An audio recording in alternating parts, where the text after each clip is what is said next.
Welcome to the Venly Expert Talks, where we aim to inspire Web3 builders with great stories from great minds. I'm your host, Alexandra Ahrens, and I'd like to remind you that you can always reach out to us on Twitter, Discord, or LinkedIn with ideas for the podcast and questions for our guests. Welcome to episode 24 of the Venly Expert Talks. Today I'm joined by Harold Eytan, CEO of Particle, and we are going to discuss ways to leverage NFT technology to democratize the experience of fine art. Welcome, Harold. Thanks for joining me today. Thanks, Alex. Thanks for having me. Pleasure to be here. Thanks. Let's start right off. I want to know about your background in life and how you got started. Sure. So I was born and raised in Geneva, Switzerland. My mother's Italian. My father was born in Syria, but kind of left at an early age and moved a lot throughout his life before settling in Switzerland. Myself, I moved to London to get my degree in history and economics from UCL. I then did a master's in management science and innovation, which kind of brought me this expertise on how to foster innovation within organizations, keeping kind of this emphasis on feedback loops, etc. And I really started my career at Rocket Internet, a big German venture studio, if you want, or incubator. And I was part of their global venture development arm, which was tasked really with analyzing business models, mainly from the US, and replicated them in Europe and emerging markets. So not very well liked in the startup scene of like 10 years ago, because, we were seen as copycats. But the ethos there was really that anybody can have a very good idea, but execution is key, especially given the nuances of different geographies, markets, regulations, etc. So really what it taught me was how to build teams from scratch, a lot of learnings as well on how I would do things differently. And that kind of brought me to a more entrepreneurial journey after that, for 3 years, launching a business in the direct-to-consumer food space, which we then pivoted to a B2B model.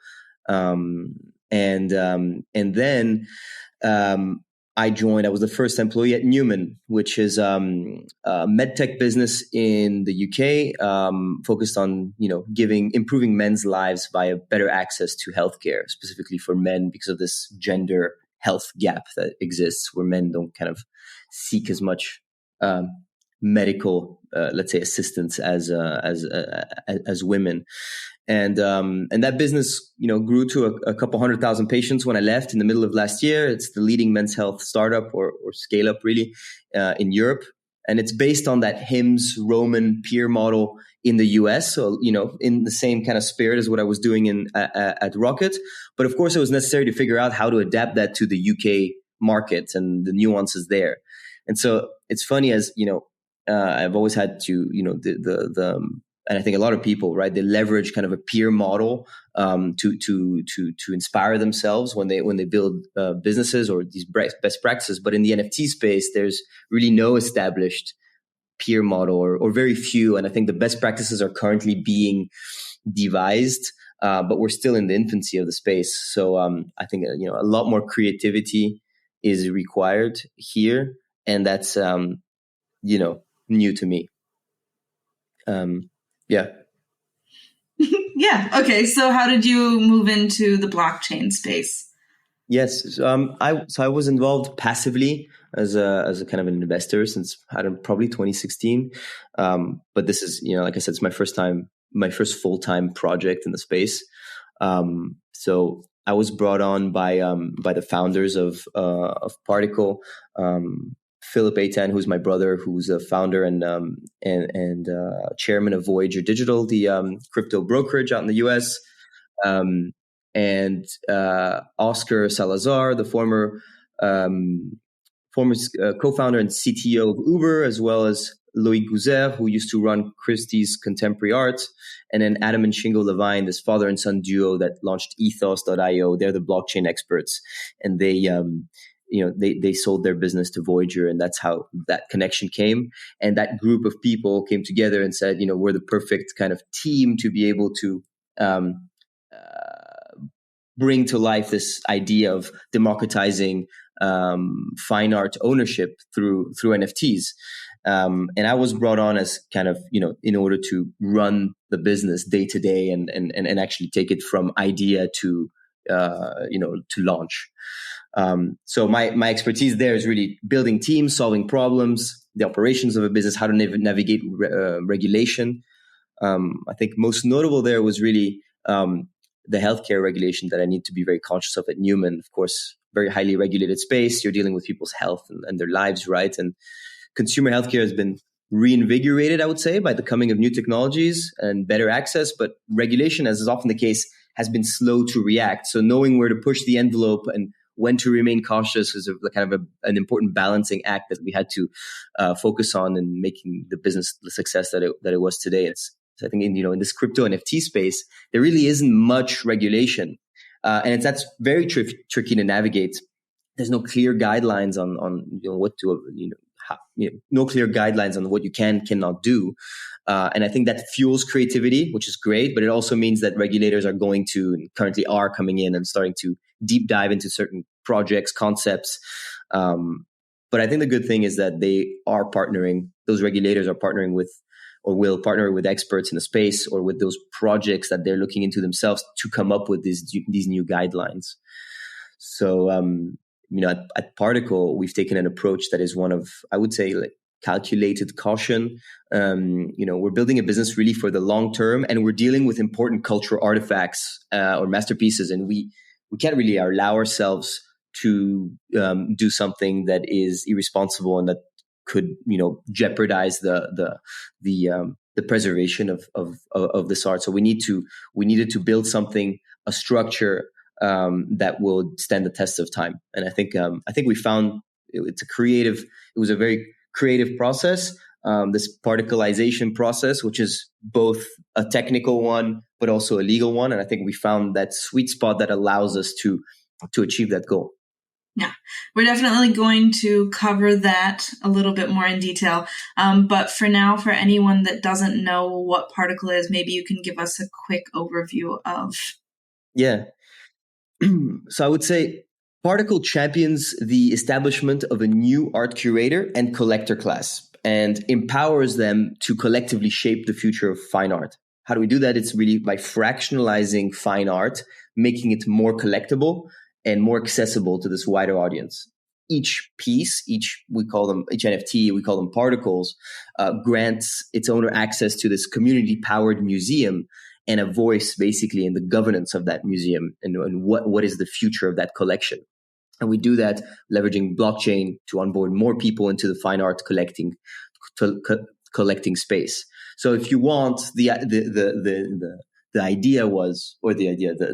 concept is that fine art was made by humanity's genius and made for the benefit of the whole population. What it is now is that a lot of these fine art masterpieces are in free ports and warehouses around the world, and they're never actually seen by anybody.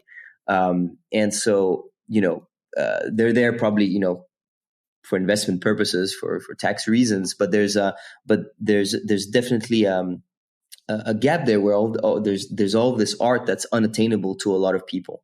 And on top of that, you have this concept of ownership enhances your enjoyment of art. And Loic often gives this example that if you're at the ICA in Chicago and you see Warhol's Marilyn Monroe, you can you will appreciate, you'll see it's a beautiful work. But if Ken Griffin, who owns it and loaned it to the museum, is next to you, he will enjoy that much more. And that's the final piece of the puzzle, if you want, in the experience of fine art. It's that ownership. It's almost like a chemical reaction in your brain, but it makes that world of a difference. And that's what we're trying to give to people. So practically speaking, what do? You have a work of art. So we bought a Banksy at auction last year. Love is in the Air from Sotheby's. And for those who don't know, it's I'm sure you've seen the image before. It's the protagonist throwing a bouquet of flowers rather than a Molotov cocktail, kind of as this peaceful, beautiful revolution, which is actually quite synonymous with what we're trying to do. We're not trying to disrupt crazily anything. We're just offering a beautiful alternative to the status quo, if you want. So we bought that painting, and if you imagine a grid of 100 by 100, which makes 10,000 unique plots on that painting, each plot of land represents minority ownership in the painting. And we, visually, how does so these are all ERC 721 NFTs, and visually, what do they look like? A collector's card showing you the whole painting, with triangulating exactly where your particle is on the whole painting, your coordinates, serial number, and some information about the work of art as well. And what does it represent as well, on top of ownership, is really your ability to make decisions on what is being done with these works of art that are being held by the foundation, which I think we're going to talk about a little later on. Yeah. Good. I mean, yeah, we've got a lot to go through in every step of the way here. So actually, if you want to tell us more about the Banksy sale now, that would be great. So yeah, we bought this Banksy in May, built the technology to the smart contract, etc., to be able to drop it. And the way we launched was at Art Basel in Miami. We did a partnership with the ICA in Miami, and did a kind of, during Art Basel, had an event there, a launch party, where it was the first time that the work was exhibited, excuse me, and the turnout was amazing. You had traditional art collectors, NFT collectors, crypto enthusiasts, just general folk who fans of Banksy, investors, artists, and a very unique mix of people that usually you wouldn't have in the same space. And I think that's what a lot of people love about art, is that it brings people together, but it's not often that you are put in a situation where you can actually experience those different people from different walks of life actually interacting with each other. Art world sticks to themselves, the crypto world sticks to themselves, and so mixing that together, I think the feedback we got from everybody was amazing. We had a few notable people there, like Beeple came over too, which was cool. And then following that, we moved the painting to a space in New York, self-hosted in Soho, and that was a 6-week exhibition that ended with the drop of the sale, if you want, of the particles.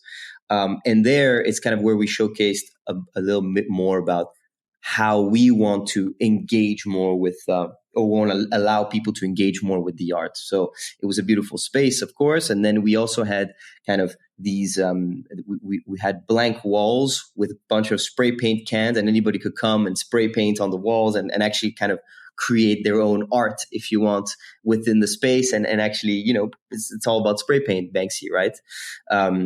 Guest spray painters coming in and doing their own art on there as well. So trying to make the whole experience of going to see art more inclusive, more engaging, and have people interact with the art at just a little more than you would if you were just going to a museum and you had it in front of you and you had an audio tape in your ear or something. Now, what was missing there was that they didn't have that ownership puzzle piece that I was talking about yet, which is what people are going to get now that they're able to vote with their NFTs on what we do with the art. So we had a couple of weeks ago a vote on 11 US cities. We're starting with the US, and LA was the winner. So the first week of June, we're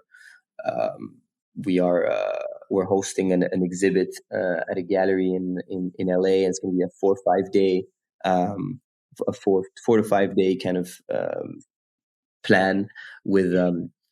We haven't announced exactly what's going to happen there yet. We're finalizing everything, but it should be in that same kind of spirit that we did in the past. Okay, cool, very cool. But so obviously, like you said, Banksy has its own community kind of built in already. Is there anything, or do you have any ideas of how to go about building that community around the next work that you do? Yeah, I think so. First of all, you're right. Banksy has, anyway, everybody knows Banksy. And I think that was the perfect piece to start with, obviously, because resonates as well with crypto, right? And is also, arguably Banksy was probably the person who invented the meme, right? This kind of like imagery that's very kind of in your face, conveys easily a concept that actually can be quite deep in terms of its meaning. So it already had, Banksy already has, of course, that community around him. But I think all artists have that, and if you know enough about that artist and their ethos and their work, then you will automatically feel more attached to it. So I think the main thing is education around the work and the artist, and that's, we want to provide that in an enhanced way than what you would if you were just researching online or reading books about an artist. We want to be able to bring you in with having art advisors, people who run institutions, collectors, other artists do kind of talk about their reaction to that artist, the next artist we would drop, for instance.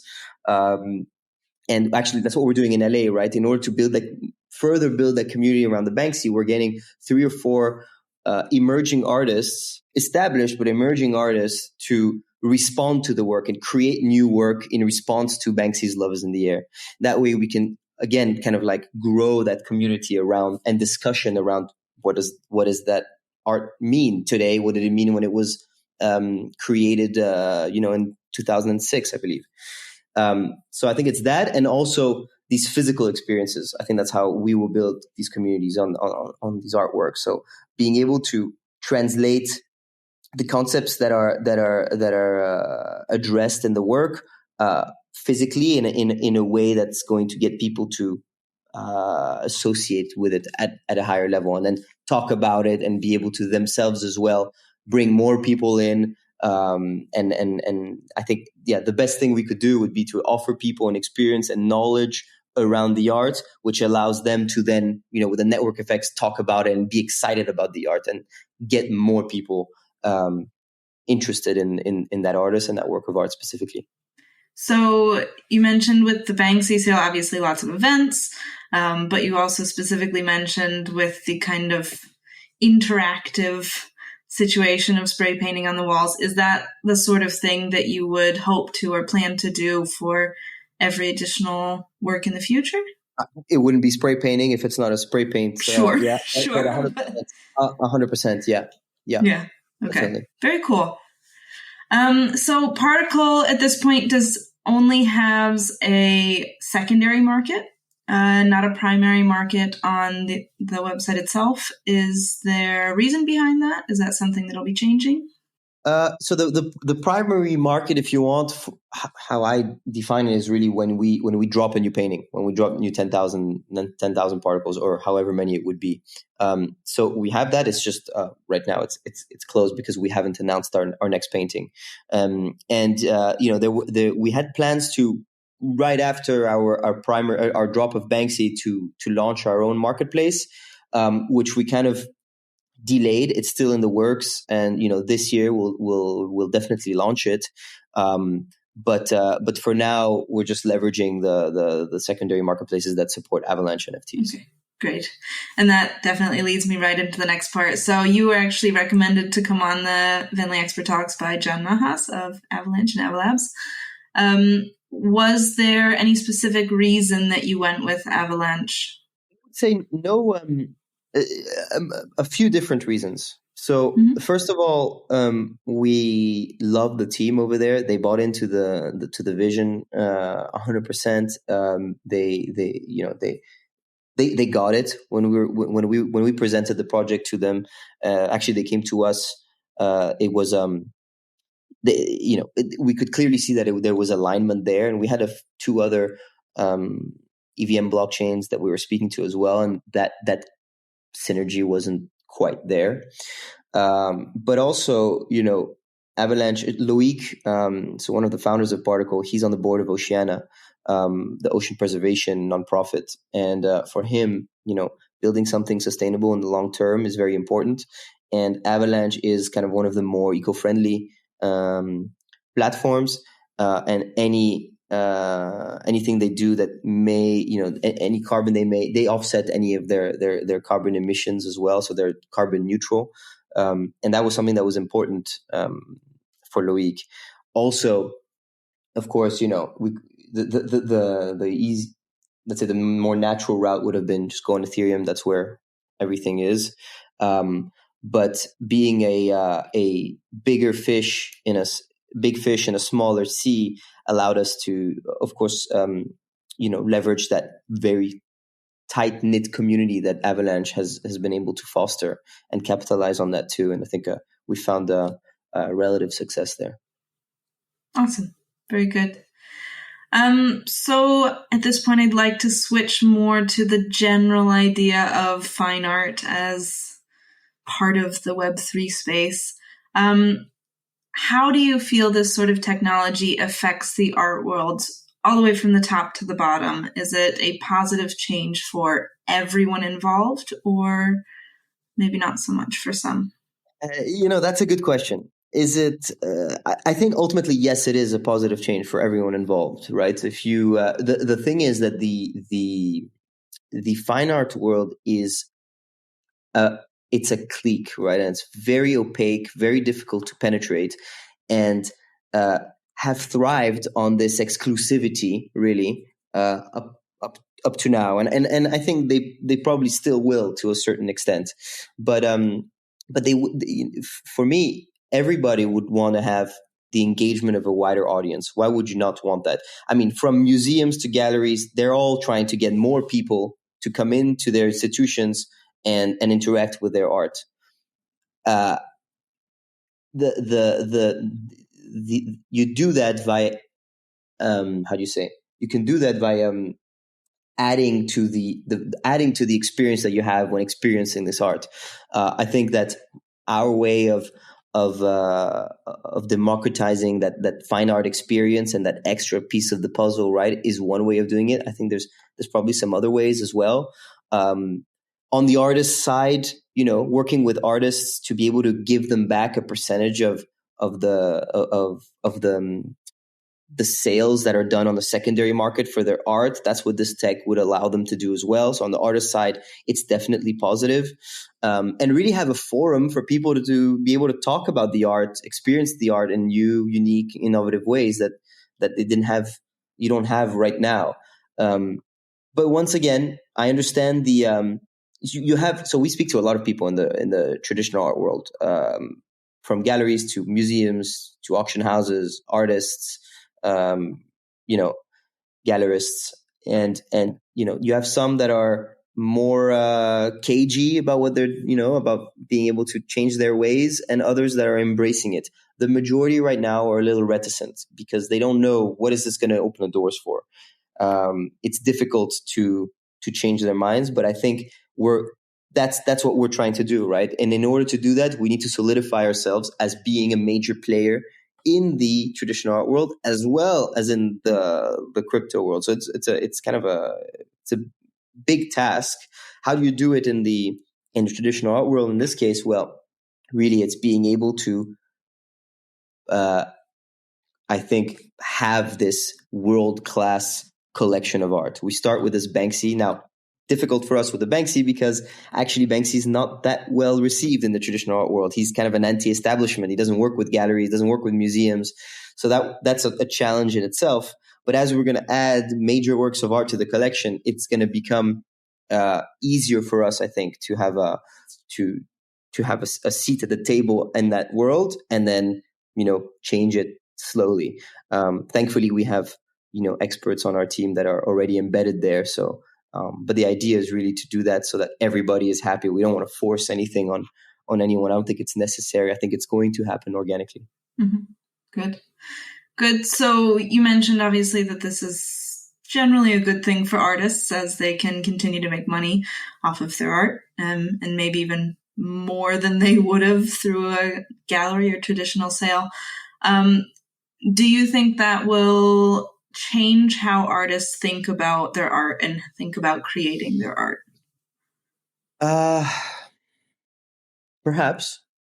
I mean, you have a lot of now of traditional artists that are looking into how do I'd like to get into digital art. How do I translate my art digitally? It's not what we're doing, right? It wouldn't be just particleizing their works from the past, but there's a lot of artists that are actively looking to do that. You have Jeff Koons, who's doing something with I believe it's Pace Gallery. You have Damien Hirst, who's done that with Currency, which it's just there's definitely it's definitely getting artists, I think, to think about how their art can evolve using this new technology, for sure. Yeah, okay. It's a big question. It was a very good answer. Awesome. Can you think of any other possibilities, any other use cases for art and Web3 besides selling NFTs? I would say it's focused around the community, really. I think that's the most interesting thing about the Web3 space, is that the emphasis really is on the audience, the community, the consumer. And like I was saying earlier, with fine art, you it's not often that you're able to experience that whole mix of people that associate with similar concepts. And if we're able to, with the use of NFTs, with the use of in the near future, right, a metaverse presence, at least for Particle and others, to gather people from different walks of life and experience the art in new ways and be able to talk about it. I think that's a major use case and something that is benefits everyone. Mm-hmm. So, as you've mentioned, with the particles of each artwork, obviously that's an improvement over just storing them in a warehouse somewhere. If I were to own one particle of an artwork, can I showcase it as a co-owner, or what can I do with that? What are the boundaries? What are the limitations? You can showcase your particle, your collector's card, 100%. We're working now on ways ourselves to if you own more than one, how are you able to showcase that you own more than one without having to show your 10 collector's cards, right? Is there more creative way of displaying that? There definitely is. That's what we're working on, right?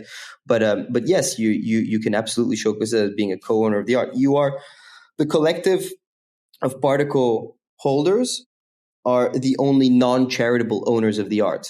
So you have the 10,000 NFTs and their holders, and then you have the foundation. Those are the only two entities, or the only two groups that own the art. Which maybe I can explain how the fractional, how do we see this? How have we gone about the particleization process? So, if we go first to the two main goals, right? Number one is to have people gain that ownership experience of the art. Number two is we need to make sure that the art is in a structure that forever maintains it, right? So how we've come up with that is we set up a nonprofit foundation called the Particle Foundation. It's a 501c3 public nonprofit. And or let me take a step back actually and start with Burnt Banksy. I don't know if you have heard of it.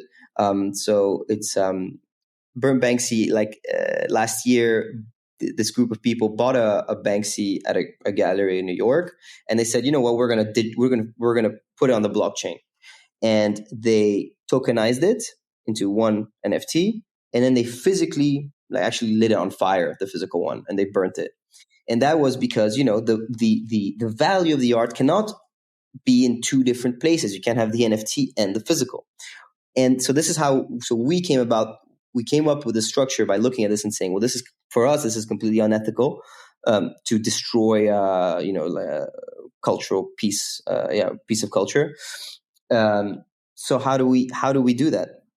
We decided we placed the physical works of art in this nonprofit, which in theory, which practically means that the value in the public market of the physical painting is eviscerated, because no one person is ever going to be able to profit from the sale of this work of art, and the foundation in its bylaws will not sell the work of art. If it would, nobody would be able to profit from it because it's in this non-profit structure. Then you have these NFTs, the particles, which represent minority ownership in the art, and that's where, in theory, that's what we're saying, is that the value can be considered transmuted into the particles that are openly tradable, collectible, and are liquid, if you want. So to close that ownership loop, right? You own the collectible digital index of the art and are able to trade it openly on secondary markets and benefit from its liquidity. And then you exert your ownership over the physical works of art by governance of that foundation. And right now it's being done through your NFTs. So like I said, people voted with their particles on where they wanted the next exhibit to be. But soon we're going to be launching a new kind of governance structure to allow people to directly govern the nonprofit and be able to make decisions on the future of that collection. And for me, that's massive, because we're going to be opening up the decision making at the highest echelon of the art world to a huge amount of people, whereas before it was really restricted to a very select few. Now, this process should take some time because we're dealing with, once again, a foundation that needs to have the expertise to maintain the art, preserve it, tour it efficiently. But I think, that transition is there needs to be a transitionary period. But once it happens, then you have a community-powered museum with an incredible collection. Awesome. Yeah, that was really, really great explanation. Thank you. That would be very interesting to see what that governing body decides to do. I'm interested in how the future of particle will develop. So cool. I guess right now then, where is that Banksy piece right now? What are you doing with the physical artwork currently? Can I know that? Yeah, good question. So right now it is in storage, unfortunately, because we just launched in at the end of January, and we needed to come up with an efficient way of having it consistently exposed. Right, it's very exhibited. It's very costly to move high value paintings, insurance wise, logistics wise. Security wise as well. Whenever it's being exhibited, you need to have 24-hour security around it, and so we need to find an intelligent way of doing that. And I think so. What we've come up with so far is, and that can be changed, right? Because people can, once they govern the foundation, that way of it's all up for grabs, really. But right now it is that once it's going to be in LA, that's going to be the next time it's exhibited, first week of June. And after that, every quarter, we're going to be exhibiting it in a different part of the world. And these exhibits are going to the kind of the ones that are set up by the foundation. They're going to last, call it 4 days to 2 weeks. And in the interim, we would like to have it in locations that are, for instance, loaning them to museums. Loaning them to galleries. So if we move it to Europe, there's going to be a vote for a European city. It's sitting in one or two, one after the other, obviously, museums in Europe. So that then it's easy for us to move them to the locations that people voted for the exhibit to be. A couple hours flight or cargo to get it there, rather than having to move it every time people vote across the world every single time. So we tour it around the world in that way. What that allows us to do as well is to partner with museums and galleries and offer access to those institutions to the particle collectors. What we want to make sure is that these particles, not only are there your ownership in the work of art and your not only are they a representation of your ownership in the work of art, but they're also your ticket into the art world. And that's something that we're building over time, right? Is going to be to have this network of partner museums and institutions that every time if you have a particle, you have access to it. You have access to exclusive events there. You have free access to these museums. You have access to advisors,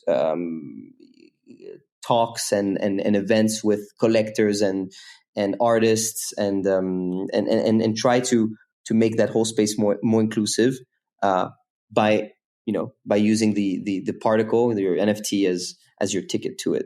So two birds, one stone there. If we can, and of course, as our collection grows and as we have more important works in that collection, the more the doors open for us in that world. Definitely. What would you say is the biggest hurdle with investing in particles right now? I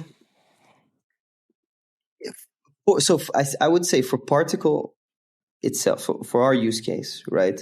Sure. The biggest hurdle is really communication of this new narrative of ownership, especially when all the hype is really right now on the kind of degen PFP projects that pump massively and people really see as a good way of making money quick, right? Many say that they're in it for the community, but I think very few actually are, or more it's that very few projects have managed to create the framework for the people to actually be there for the community and the art itself. And ours is a different application of NFTs. That's, I think if compared directly to a PFP project, to a Moonbirds or a Bored Ape, it's never going to be as appealing to someone who's trying to flip or make money quick. The long-winded way of explaining this new narrative of ownership, which I've kind of tried to do here, it's a tough one. And there's a risk, of course, that certain key elements are lost when the story is condensed in outward-facing comms, which can lead to confusion about what you're doing, etc. I'm being very transparent with you here. The whole idea of an NFT and ownership is really that you own that token and whatever it is held in the metadata of that token. So I can buy a house, I can pay off my mortgage completely, but if I don't pay my real estate taxes, state can come and take my house away. So I don't actually own it, even though I've paid it in cash, for instance. So we're telling you that within our new narrative of ownership, you own the art, but the majority of the rights are within the nonprofit foundation. Why? Because the foundation has to pay for the logistics, the insurance, the security of the art, has to be stewards of the art to perpetuity. And you get to control that via the governance of that foundation.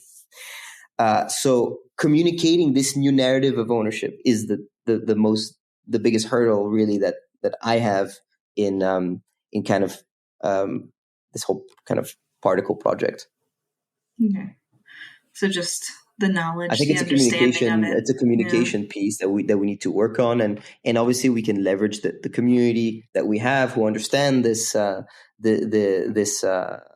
these concepts and help kind of explain them to newcomers who come in.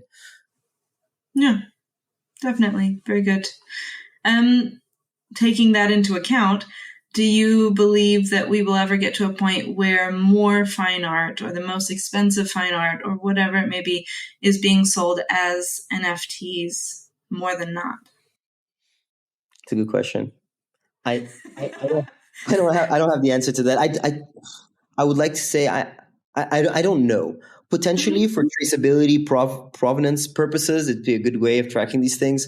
I don't think all art, definitely not all art, will be particleized or fractionalized like we're doing, right? It's because some people want to have the art, of course, in the physical piece in their home, but definitely you have some galleries and auction houses that are working to sell physical works with an accompanying NFT for I believe those purposes. So Honor Fraser Gallery is doing that. And we know of two other major auction houses working on selling these physical works with NFTs. But in terms of fractionalizing physical works into NFTs, the way that we're doing them, we're speaking to auction houses right now and museums that are interested in exploring that option, and we'll see how that materializes. Mm-hmm. Okay, very good. Thanks for your honesty. Very good. So then, what would you say? What would be a tip or a little piece of knowledge you would give to artists about selling their fine art as NFTs? As particles. As particles, as full NFTs, whatever you feel you can speak to here. I mean, those would be two different questions. If you do, having a one of one NFT is a bit like having a single physical work of art. If artists want to do a series of 5,000 works of art, right? I think it's a delicate one because in the fine art world, exclusivity and owner curation is really a thing, right? Even with emerging artists, their gallerists, they'll be very picky on who they will sell their artists' art to. What collection do you have? What is in your what's your network before they'll even sell you the art, right? So there's long wait lists, etc. It's all about placing your art in the right places to build up the clout of that artist. Major artists and their foundations, those kind of big established ones, are also very cagey about what is being done with their art. So what I would want to say to artists who want to get into the NFT space or want to, particleize their work or thinking about it is really, you have a group of people who are passionate about your art. They want to own a piece of it or all of it and call it theirs. Most artists, they do this for the benefit of humanity, to address, relevant concepts or historical concepts, etc. And they don't do this purely for commercial purposes. It's really a reflection of culture. And so I think with by particleizing your work, you're able to achieve this at a greater scale. You're able to propagate your message through your art to more people. And have those people as well have a forum to come together and discuss your art, and I think that's ultimately the goal of most of these artists. But in order to make it, if you want, quote unquote, in the art world, you need to go through the motions of there's only these collectors that have my art, and now I can move to a gallery, and now I have a museum show. And so, how much of that can we skip by going through the particleization process? We have yet to see. But also, for artists that like to sell their art as NFTs, really, it's also a good way for them to not be cut out of these secondary market sales. We're in a unique position to protect that by we have our foundation, which preserves the art. We'll never sell it, and also that foundation has the ability to place these works of art in context alongside other major works of art in a coherent way, which that's what artists want, right? Their art to be within, in the presence of other artists and artworks that are relevant. But also with that liquidity so they have the protection that their art is going to be in a world-class collection of art, first of all, which is a major concern. And the second thing is that with the liquidity being in the NFTs, they're going to be able to benefit from the resale of their art. So if a gallery sells an artist's work once, that's all the money the artist is going to see. It then sells for 50 times that amount at auction. The artist doesn't see any of that. So that'll be a way for them to be able to also get a cut off of the appreciation of their art. Definitely. Lots of good reasons to do it then, it seems like. Awesome. Yeah, I think so. It's for those that are interested in doing it. There's some just are not, or maybe they don't understand it yet, or they don't see the value in it yet. But you can be very creative with what you do with. When you move into the digital space, you can be extremely creative. I'll shout out one project. Well, I mentioned it. Sorry, Damien Hirst, right? With traditional major artists what did he do? He did 10,000 NFTs that actually had an equivalent physical painting, and they're all A4 paintings of different colored dots. If you want, it's called currency collection. And the creativity there is that you have a year to redeem your NFT for the physical work of art. After a year, he's going to publicly display all the physical works of art that haven't been redeemed, and then you're going to have some of them out in circulation physically, and the rest are going to forever remain NFTs. So there's these kind of different creative ways you can engage with your audience when you start moving into the digital world, and then there's ways to bridge that gap with the physical. We're doing that via the governance of a people-powered museum. And others are doing in different ways. Definitely. Cool. All right. That pretty much wraps me up. Is there anything you would like to put in here at the end? Anything to plug? No. Well, the thing to plug. So we have a lot of announcements that are coming soon. But the one that's most relevant right now that we can kind of disclose is our event in LA the first week of June. We're going to be exhibiting Banksy's Love is in the Air. I really can't stress how different the experience is in person, which is why we're putting so much emphasis on physical events. It's a beautiful work of art. It resonates with a lot of people. And we're going to have 3 or 4 artists, like I said, respond to the work and host a series of events over a period of 5 days or a week on that first week of June. So if you head to our Discord or Twitter or on our website, we're going to have announcements around that starting next week. I don't know when this podcast comes out, but it'll be first week of May is when we're going to be announcing it. Yep. Awesome. Yeah, we'll put links to your Discord and Twitter and everything in the show notes, so people can definitely check there. So cool. And then last question: who should we have on Venly Expert Talks next? We actually offered. So there's a kind of a company called TR Lab, which is run by someone called Audrey, and they are also in the. They're also bridging that physical and digital art space. The most recent project that they've launched is from a Chinese artist called Tai Kuo Chang. I'm not sure if I'm pronouncing that correctly. It's called Your Daytime Fireworks, and he's an artist that's actually there's a really great documentary on Netflix about him, so I would recommend everyone see that. But really, he works with gunpowder and fireworks as like his medium for his art, and what he's done here is an NFT collection where you buy a pack of fireworks. So that was last week; everyone could buy them, and I think it was starting on Monday or anyway this weekend.